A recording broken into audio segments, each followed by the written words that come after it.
A few of them getting away from me here. When you dry mushrooms and reconstitute them, to me, they take on a much stronger, better flavor. So that's really the difference why we'll use dry mushrooms when we could, in fact, get the shiitakes fresh as well. They'll just be a more stronger, robust type of flavor with them.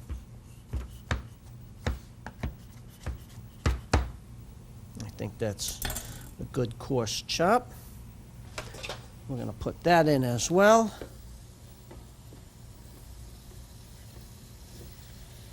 Remember not to use the blade of your knife to scrape on your cutting board. Always use the back of your knife to preserve the edge.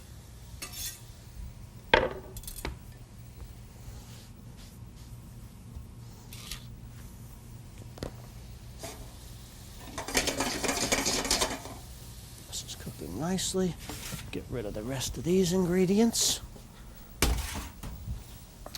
One thing, I know I'm jumping around a lot, but these are important techniques.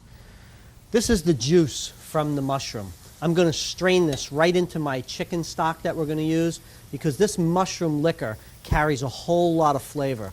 This is my very, very fine strainer because you'll see there's little debris of dirt that gets caught up in those mushrooms in the drying process. And again, we don't want to have any more stories about no making no more for me. So no grit in our mushroom soup from either the dried mushrooms or the leeks. Okay, we're just going to let that simmer down a bit, and we're going to go right to work on our next dish, which is the pork. This pork loin has to get in the oven. We've got a boneless pork loin roast, and I'm just doing a fairly small piece. And what I want to do is butterfly this. I'm leaning over to slice through about 3/4 of an inch or an inch from the bottom. Then gently and carefully, I'm slicing through, not all the way through, and being very careful not to get the palm of my hand, just so I can open it up and expose the first flap. Same thing, lean over so you can see. Cut all the way through and then back towards you again, so we can butterfly that open nicely. Okay, we're going to take our pork and we're going to put that with a little soy sauce.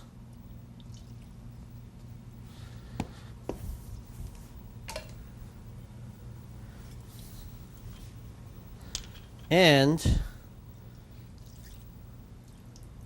a little bit of bourbon. In this case, we're using a little Seagram's whiskey. And we're just going to bathe that around a bit. You can use whiskey, scotch, bourbon, rye. Applejack works wonderfully with this because apples and pork are just a natural.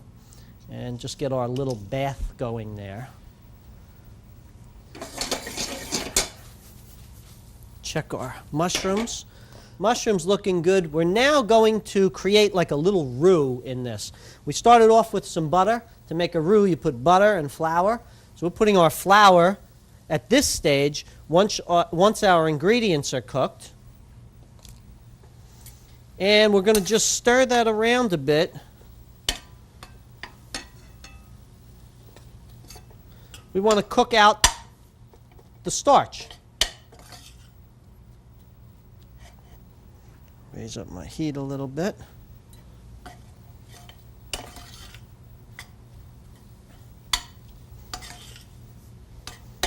This is really the basis for a lot of soups.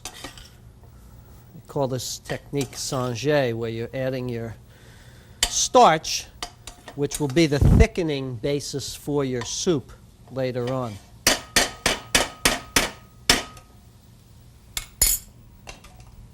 Now, we'll add our stock. Remember, we put our little bit of mushroom liquor in that.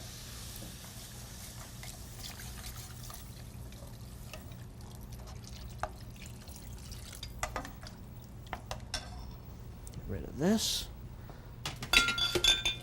Just piling up all my dirty dishes there. Quick little cleanup. You notice how we keep cleaning up as we go along. We want to bring that up to a simmer. First, I want to stir it around. I want to make sure that I've hydrated all of that flour to get that mixed in well so we're not creating any lumps.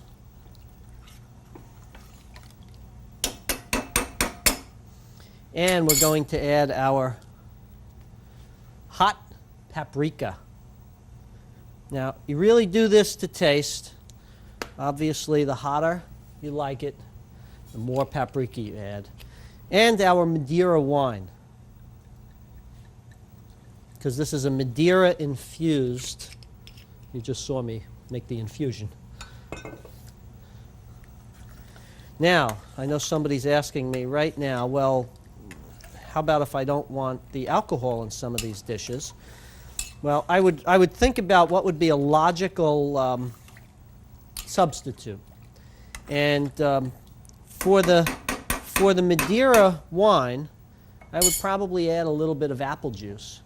And for that matter, because if you caramelize down that apple juice, it would be more like the alcohol in the pork. I would substitute apple juice for both of these. So there's a great way for you to substitute out the alcohol. While that pork is marinating, I want to get an apple, and we're simply going to pull the seeds and the little core out, and we're going to slice this apple up to make our stuffing. Now, I've already got a little bit made. I'm just making a little bit more so that I can show you all the components that go in this. Any bigger pieces you just chop through. We don't want that in there.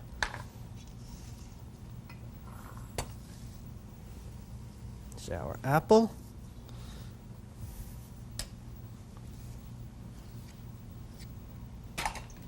We have a little bit of chopped nuts.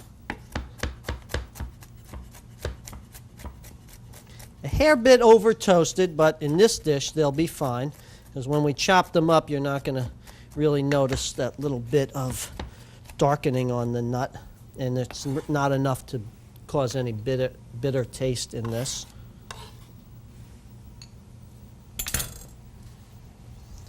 Soup is starting to simmer.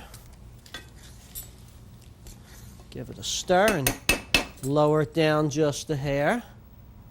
Remember, we have our creme brulee in. We're adding some crushed pineapple to this.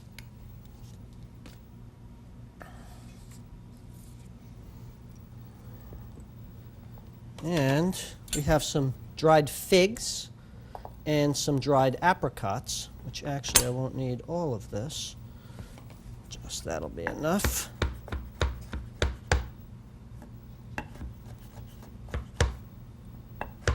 Stubborn apricot didn't want to cut.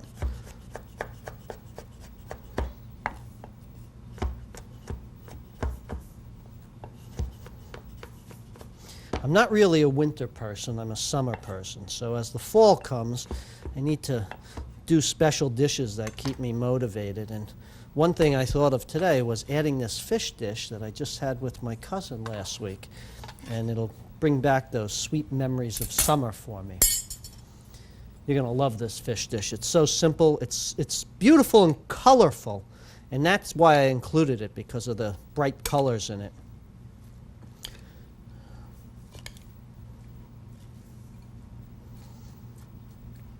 Now, there's our wonderful pork stuffing. Let's get that pork back out.